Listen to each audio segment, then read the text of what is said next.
Situation tendue au Mali, le chef de l'État et son premier ministre ont été arrêtés par des soldats. Tout est parti de coups de feu entendus tôt ce matin depuis le camp Soundiata Keïta de Kati. Des soldats ont pris le contrôle et plusieurs sources annoncent l'arrestation de plusieurs autres personnalités politiques, civiles et militaires. Les raisons de ce coup de force ne sont jusque-là pas connues. Alliance scellée au sein de l'opposition politique, les partis feront bloc autour du candidat signataire au second tour de la présidentielle. 9 candidats ont apposé leur signature sur le dit accord paraphé par 23 partis et formations politiques. Nous verrons de près le contenu des 36 articles qui le composent en ouverture de journal. 50 parrainages d'élus locaux ou nationaux, l'une des conditions à remplir pour une candidature valide à la présidentielle. Une validation tributaire du respect d'autres mesures exposées ce matin par la commission électorale. Nous les découvrons dans quelques instants. Route Ouaga-Ipelcé, il y a motif de satisfaction pour les travaux en cours. Plus de 56 km à réhabiliter et pour un délai déjà consommé de 51%. Le taux d'exécution est évalué à 76%. Aucune difficulté majeure signalée sur le terrain. Nous ferons le constat dans cette édition. Et ce sont là les titres de votre 20h. Madame, Monsieur, bonsoir. Les événements se précisent ce soir au Mali. Le président Ibrahim Boubacar Keïta et son premier ministre ont été arrêtés par les mutins selon des sources concordantes. Depuis ce matin, des militaires ont pris le contrôle de la garnison de Kati, proche de Bamako. Toute la journée, la situation a été confuse à Bamako jusqu'à ce soir où l'on apprend l'arrestation du président par les mutins. Plus tôt dans la journée, la communauté économique des États de l'Afrique de l'Ouest, médiatrice au Mali, avait affirmé dans un communiqué suivre avec une grande préoccupation la situation avec une mutinerie déclenchée dans un contexte sociopolitique déjà très complexe. L'organisation a appelé les militaires à regagner sans délai leur caserne et rappelé sa ferme opposition à tout changement politique anticonstitutionnel. La France, les États-Unis et l'Union africaine condamnent aussi fermement cette prise de pouvoir par la force de l'armée. Et rappelons que depuis quelques mois, le régime malien fait face à une contestation des partis politiques de l'opposition et d'organisations de la société civile. Les manifestants réclamaient la démission du président Ibeka. Une session extraordinaire, la 3e pour l'Assemblée nationale. Elle s'est ouverte cet après-midi avec au programme l'examen de 3 projets de loi, dont le plus urgent, celui portant examen du code électoral. L'ouverture de la session avec Salif Belem et Vincent Kendrobego. Les députés ont été rappelés cet après-midi de leurs vacances pour une 3e session extraordinaire qui court jusqu'au mardi 25 août. Au cours de cette session extraordinaire de l'Assemblée nationale qui a lieu à la demande du gouvernement, les députés vont examiner et éventuellement adopter 3 projets de loi. À l'ordre du jour de cette session sont inscrits les dossiers suivants. Premier dossier, le projet de loi portant autorisation de ratification du traité relatif aux autorités africaines et malgaches de l'aviation civile, adopté à N'Djamena le 20 janvier 2012. Deuxième dossier, le projet de loi portant autorisation de ratification de l'amendement à l'accord cadre portant création de l'Alliance solaire internationale, adopté le 3 octobre 2018 à New Delhi, en République de l'Inde. Troisième dossier, le projet de loi portant modification de la loi numéro 014-2001/AN du 3 juillet 2001 portant code électoral.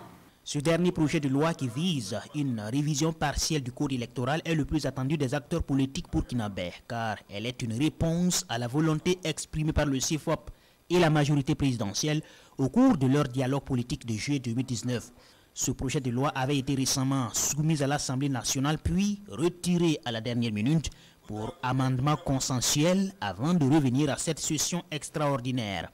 Le ministre d'État en charge des questions électorales, Simeon Sawadou, s'est joint à son collègue chargé des relations avec le Parlement, Rémi Fulgence Danguinou, pour assister à l'ouverture de la session. Prochaine séance de l'Assemblée nationale, lundi 24 août, pour entrer dans le fond des dossiers soumis à cette session extraordinaire. Un ensemble d'obligations pour les 23 partis et formations politiques affiliés ou pas au CEFOP, signataires de l'accord pour la présidentielle. Il s'agit de faire bloc autour du ou des candidats qui parviendraient au second tour du scrutin et à faire une déclaration publique de soutien dans les 24 heures qui suivent la proclamation définitive des résultats. 36 articles sont contenus dans l'accord et toute nouvelle adhésion sera examinée avec un grand intérêt. La signature est intervenue ce 18 août et elle est immortalisée par Moussa Ouedraogo et Dramane Aguene.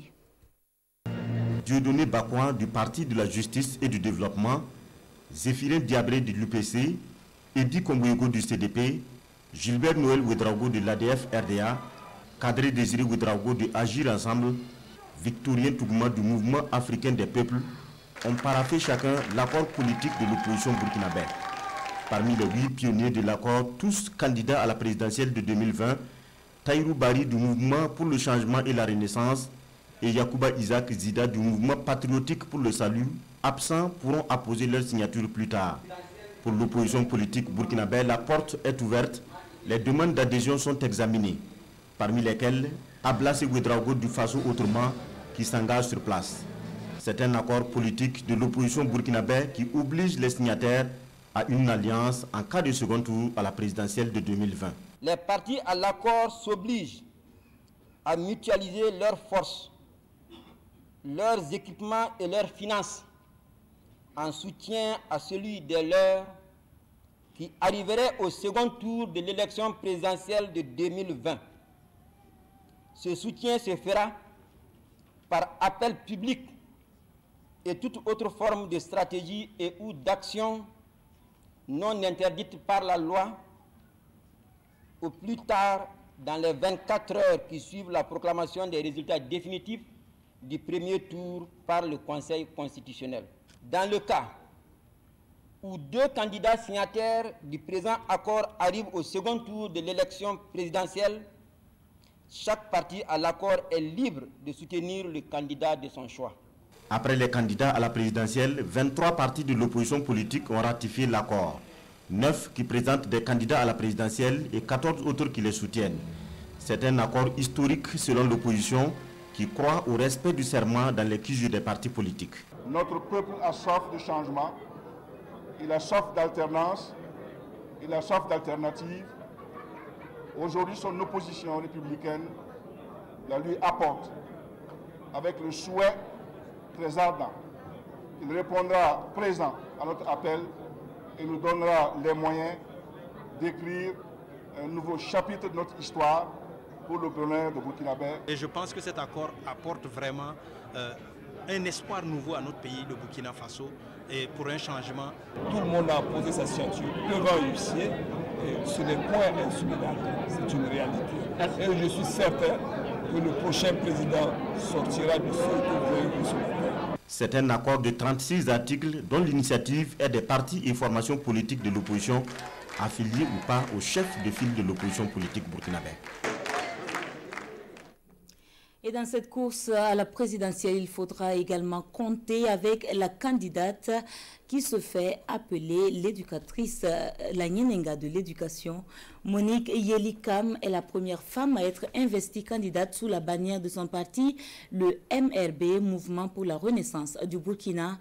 C'est un parti qui se veut d'obédience social-démocrate. L'investiture, elle, s'est déroulée ce matin du 18 août. Nous voyons cela avec Daouda Ouattara et Caroline Ouaré.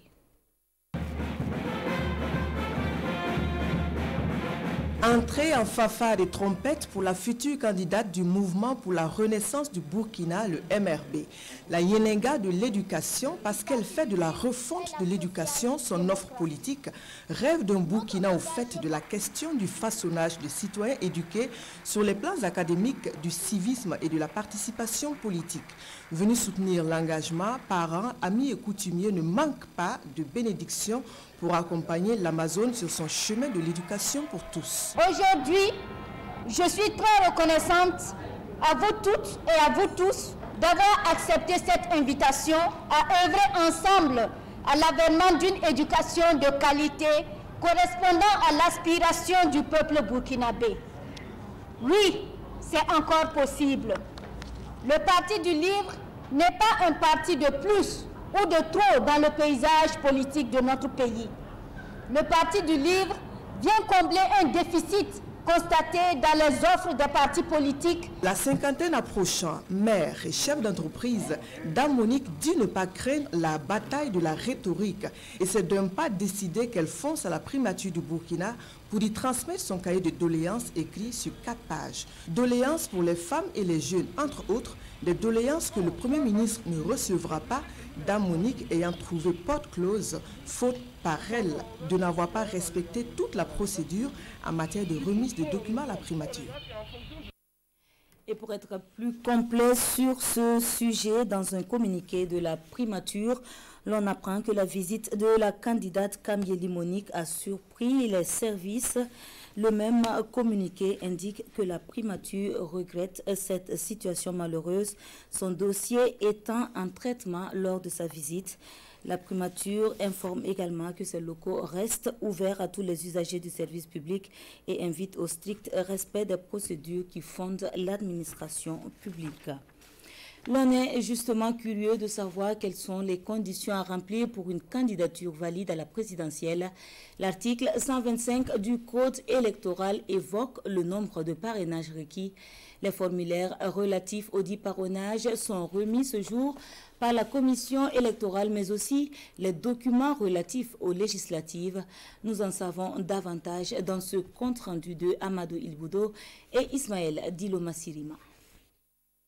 Dès le 7 septembre, les réceptions des candidatures aux différentes élections vont démarrer à la Commission électorale nationale indépendante. Mais avant cette date, la CENI invite les acteurs politiques à prendre connaissance des documents indispensables pour être candidat. Cette année, la particularité pour les éventuels candidats à la présidentielle est d'obtenir des parrainages d'élus locaux ou nationaux. C'est une disposition qui existait depuis 2015. Mais vous savez qu'en 2015, il n'y avait pas de conseils municipaux et l'Assemblée nationale était dissoute. Donc il n'y avait pas d'élus pour parrainer les candidats. Les conditions étant normales cette fois-ci, chaque candidat à la présidentielle doit joindre à son dossier des attestations de parrainage signées par au moins 50 élus. Mais lorsque on n'a que des élus locaux qui parrainent, il faut au moins 50 parrainages. Mais ces élus locaux doivent être répartis sur tout le territoire, enfin sur 7 régions du pays, au moins. Mais lorsque parmi les 50 parrains, il y a un seul élu national, cette condition de répartition sur les 7 régions du Burkina n'est plus prise en compte. Quant aux parrains, ils sont tenus de respecter un ensemble de règles pour ne pas tomber sous le coup de la loi. L'auto-parrainage est interdit, ça veut dire que je ne peux pas être candidat et puis me parrainer, ça c'est interdit.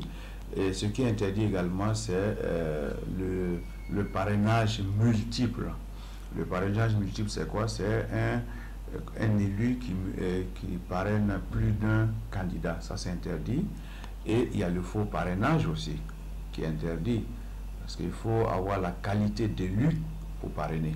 Il faut noter que le parrainage n'est valide que s'il est fait à partir des formulaires délivrés par la CENI. Chaque formulaire coûte 10 000 francs CFA. La CENI ne l'a pas fixé toute seule. C'est un arrêté conjoint signé par le président de la CENI et par le MINEFID qui autorise la vente de ce document-là à 10 000 francs. Bon, on pourrait penser que le coût est excessif. Mais quand on voit les précautions qui ont été prises, parce que vous voyez, il y a un sticker de sécurité que nous avons mis sur ce formulaire-là. Au sujet des candidats aux législatives, la CENI met à leur disposition un guide pratique qui renseigne sur le processus de réception jusqu'à la validation des candidatures. Voilà pour ce qui était de l'actualité politique. Nous parlons éducation et enseignement avec le début ce matin des épreuves de qualification professionnelle. 1152 candidats sont à l'assaut du parchemin pour une quinzaine de métiers dans 4 villes du pays.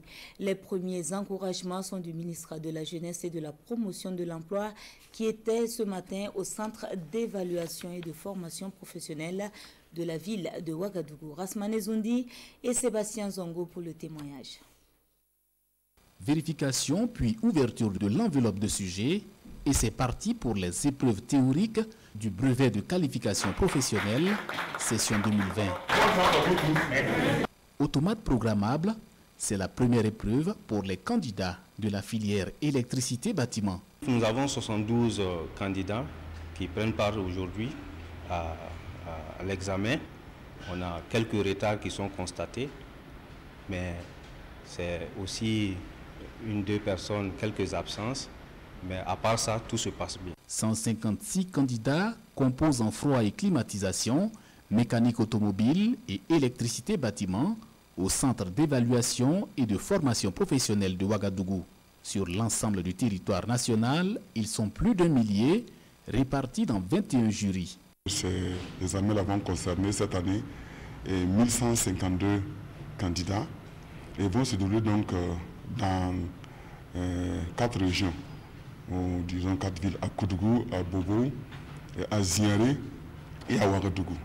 Notre souhait est que, effectivement, comme ça s'est très bien passé pour le CQP, que ça se passe très bien aussi pour donc le brevet donc, de qualification professionnelle. Ces examens du brevet de qualification professionnelle concernent en tout une quinzaine de filières.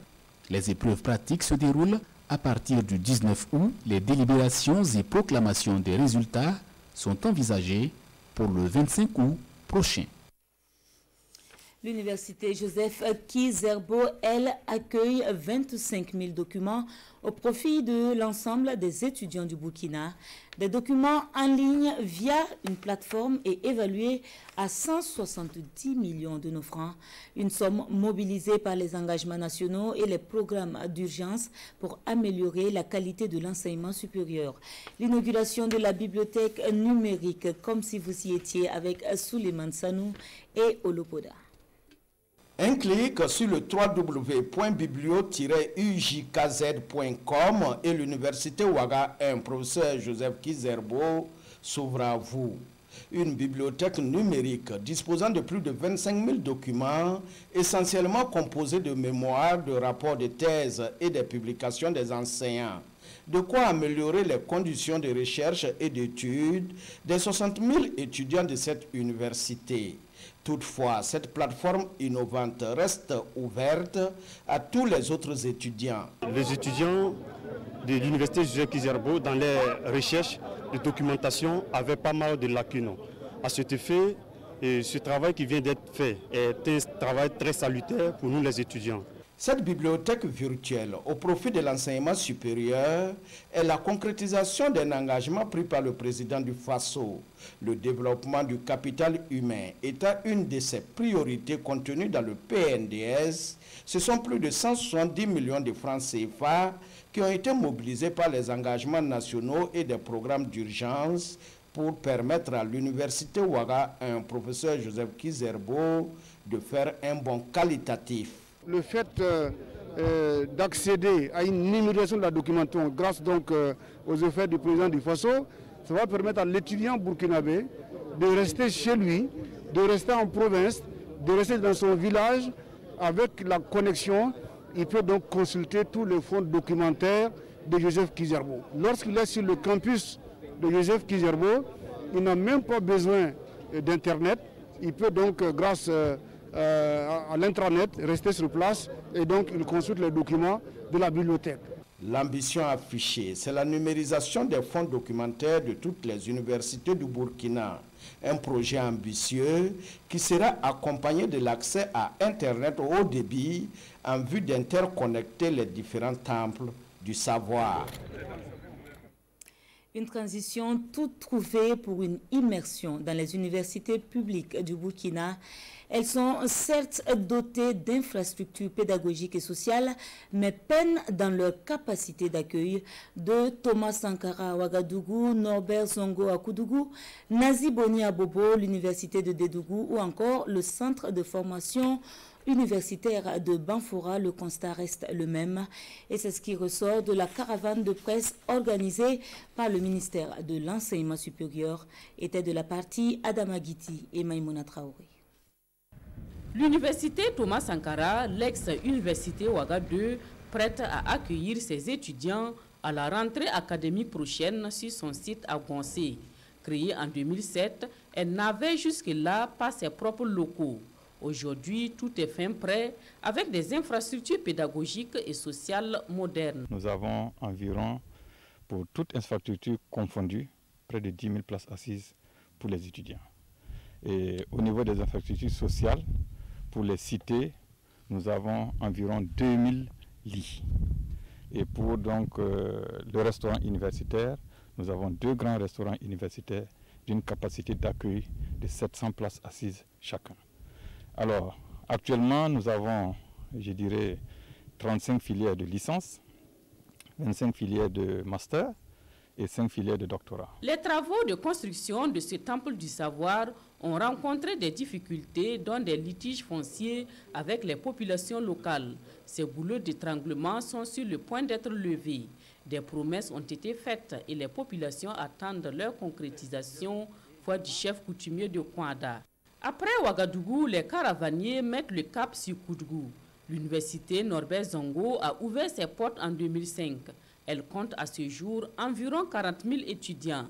Des infrastructures sont disponibles, mais il faut augmenter les capacités d'accueil pour permettre aux étudiants de travailler dans de bonnes conditions. Les responsables s'activent. Ici, une bibliothèque R+4 en construction. L'université de Dédougou, elle a été créée en 2017. Elle s'installe progressivement. Plus de 1600 étudiants y sont inscrits. Sur ce site de Souris, nous avons 2 grands bâtiments, un bâtiment administratif et un bâtiment pédagogique que vous pourrez constater. Le bâtiment administratif n'est pas tout à fait achevé parce qu'il est prévu en R+2. Il reste la deuxième partie à réaliser. Mais quant au bâtiment pédagogique, ça c'est achevé. Et sauf qu'au niveau des équipements, nous attendons encore quelques équipements. À l'université Nazi Boni, les hommes des médias échangent avec son président.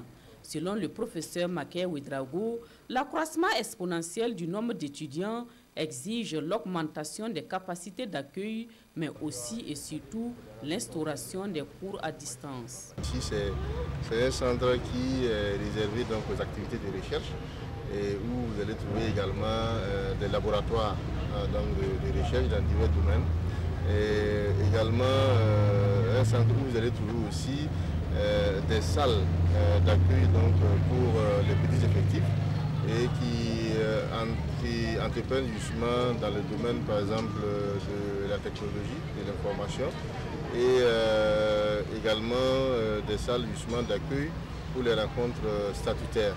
Alors nous avons voulu également ce nouveau bâtiment qui est en fait le bâtiment administratif de Nazi Boni. Vous saviez que NASO a été conçu donc, sur une nappe souterraine. Donc de plus en plus, nous tendons à déménager progressivement autant que faire se peut toutes les activités donc, au centre-ville. Le centre universitaire de Banfora est rattaché à l'université Nazi Boni. Il compte 711 étudiants et fonctionne dans des locaux d'emprunt. Je vais au passage remercier encore la commune de Banfora qui nous a donné autour de 107 hectares à la sortie de la ville en allant vers Nyangologo. Donc nous attendons maintenant les autorités ministérielles pour commencer des constructions de bâtiments administratifs et de bâtiments pédagogiques. Les filières ouvertes sont le droit, les lettres modernes, la physique, chimie et l'informatique. Pour répondre aux besoins des populations locales, le centre compte ouvrir des filières en agropastoralisme et en agroalimentaire. En matière d'infrastructure, justement, le ministère en charge de l'Éducation nationale veut en finir avec les écoles sous paillotes. Pour ce faire, un processus de normalisation est en cours avec plusieurs chantiers. Le premier responsable du département était sur le terrain de 6 écoles primaires et 2 collèges d'enseignement franco-arabe dans les provinces du Mouhoun et de la Kossi. À en croire le ministre des Infrastructures, les infrastructures seront fonctionnelles pour la prochaine rentrée des classes. Constat avec Yves Rwamba et Hélène Sebgo. Les travaux de construction des écoles de Bokui et de Bana dans la commune de Dédougou reprennent après un arrêt momentané. Pour s'assurer de la qualité des bâtiments, le ministre en charge de l'Éducation nationale est une fois de plus sur le terrain. En plus des 2 chantiers, Stanislas Ouaro visite 4 autres chantiers exécutés par la même entreprise. Je suis assez satisfait de ce que j'ai vu sur le plan technique, mais moins satisfait en termes de délai. Mais de toutes les façons, l'entreprise nous a rassurés et s'est engagée à achever les travaux au plus tard, donc le 30 septembre, pour que les élèves puissent y aller. Et j'ai demandé partout où, donc ce sont des écoles réalisées pour effacer les périodes et où, pour normaliser, qu'on puisse procéder au recrutement des élèves de CP1 cette année. Le ministre en charge de l'Éducation nationale sera ensuite sur les chantiers de 2 collèges d'enseignement général franco-arabe. Ces infrastructures scolaires permettront d'orienter des élèves intéressés par l'enseignement et la formation technique et professionnelle. Ces collèges d'enseignement ou centres de formation professionnelle franco-arabe vont permettre donc de former des élèves en maçonnerie, en menuiserie métallique et en électricité bâtiment pour ce qui est donc du centre de formation professionnelle de Dédougou et pour celui de Nouna, donc menuiserie métallique, électricité bâtiment et mécanique automobile. Les 6 écoles en construction font partie des 21 complexes scolaires dont bénéficie la province du Mouhoun dans le cadre du projet présidentiel de construction de 100 complexes scolaires.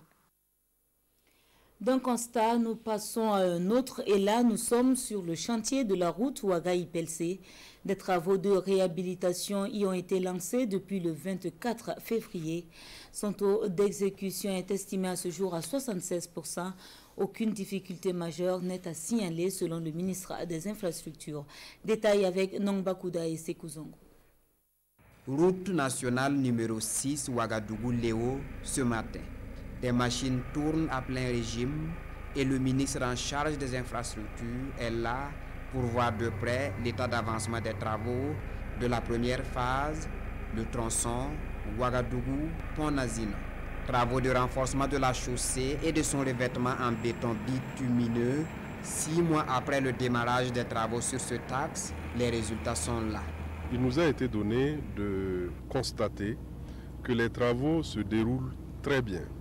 Les travaux se déroulent très bien puisque sur à peu près 51% de délai consommé, nous sommes à un taux d'exécution de 78%. Nous avons constaté également que la qualité des travaux force l'admiration. Je suis très satisfait, vous avez pu le constater. Comme j'aime à dire, c'est vrai que le bébé, le béton bitumineux, c'est une matière, c'est une technique agréable à pratiquer, mais la mise en œuvre que nous avons observée aujourd'hui est une mise en œuvre absolument impeccable. On peut dire même peut-être plus que ça quand vous voyez le nombre de kilomètres restants à couvrir et ce qui est déjà fait, on peut dire plus que ça, mais c'est sur les travaux réceptionnés et prêts à facturer qui est de 78%. Sur un délai initial de 12 mois sur l'ensemble des travaux, le taux d'avancement de cette route est au-dessus de la moyenne pour ces techniciens. Un résultat qui n'aurait pas été atteint sans les travaux préparatoires exécutés concomitamment par l'entreprise EKS et le bureau de contrôle. On a une vérification, un contrôle en amont que nous faisons des matériaux avant de les mettre en œuvre et une vérification après que nous faisons après la mise en œuvre. C'est-à-dire ça sur le plan aussi géotechnique comme sur le plan topographie, c'est-à-dire les levées que nous faisons. Peut-être vous avez vu à constater, quand on finit le bébé, nous revenons encore pour contrôler tous les aspects en termes de largeur et en termes de côte, pour s'assurer ce que nous avons prévu dans le cadre du dossier que nous avons fait, parce qu'au début on a fait un dossier aussi, et pour vérifier si ça correspond au dossier de base que nous avons élaboré. Les travaux de renforcement et de réhabilitation de ce tronçon long de 56,400 km sont la première phase des travaux sur l'ensemble de la route nationale numéro 6 Ouagadougou-Léo, selon le premier responsable du département en charge des infrastructures. Des travaux qui ouvrent un vaste chantier de réhabilitation d'autres axes routiers du Burkina sur financement du fonds d'entretien routier. Et pour l'exécution des travaux du tronçon Ouagadougou-Pont-Nazinon, plus de 8,4 milliards de francs CFA ont été mobilisés. Et ce sont eux les plus fréquents sur ces routes. Il s'agit des transporteurs, commerçants, transitaires et chefs d'entreprise. Ils ont été conviés ce matin par la Chambre de commerce à la découverte d'un nouvel outil d'échange commerciaux appelé garantie unique sur le corridor Togo-Burkina. Il s'agit d'un système de fluidité et de facilitation du transit avec une seule déclaration des marchandises au port de destination à un taux unique de 0,5%. Paul David Bambara et Momoni Soubega. Le corridor Burkina-Togo fait partie des axes stratégiques du Burkina en matière d'échanges commerciaux. Et pour renforcer ces échanges et faciliter le transit, les chambres de commerce des deux pays ont signé un accord qui établit désormais une garantie unique sur le corridor Togo-Burkina. Et c'est ce nouvel outil qui est expliqué aux chefs d'entreprise, aux acteurs du transport et du commerce international. Aujourd'hui, la déclaration unique au port conduit la marchandise jusqu'à destination avec une seule perception. 0,50% depuis le départ, si c'est de la marchandise en transit venant de l'Europe ou bien de l'Asie. Et maintenant, pour la marchandise achetée sur le territoire togolais ou ghanéen ou ivoirien, la perception se fait seulement au niveau du frontière du Burkina Faso qui est de 0,25%. Après la Côte d'Ivoire, le Ghana et le Togo, d'autres pays sont également dans le viseur de la Chambre du commerce et d'industrie du Burkina. Le Burkina Faso a des opérateurs économiques qui passent par le port de Cotonou, que nous sommes en négociation. Bientôt, une mission va aller par rapport aux douanes pour essayer de voir la formalisation. Et aussi, il y a cette transit-là qui découle du Togo en passant par le Burkina pour aller au Niger aussi.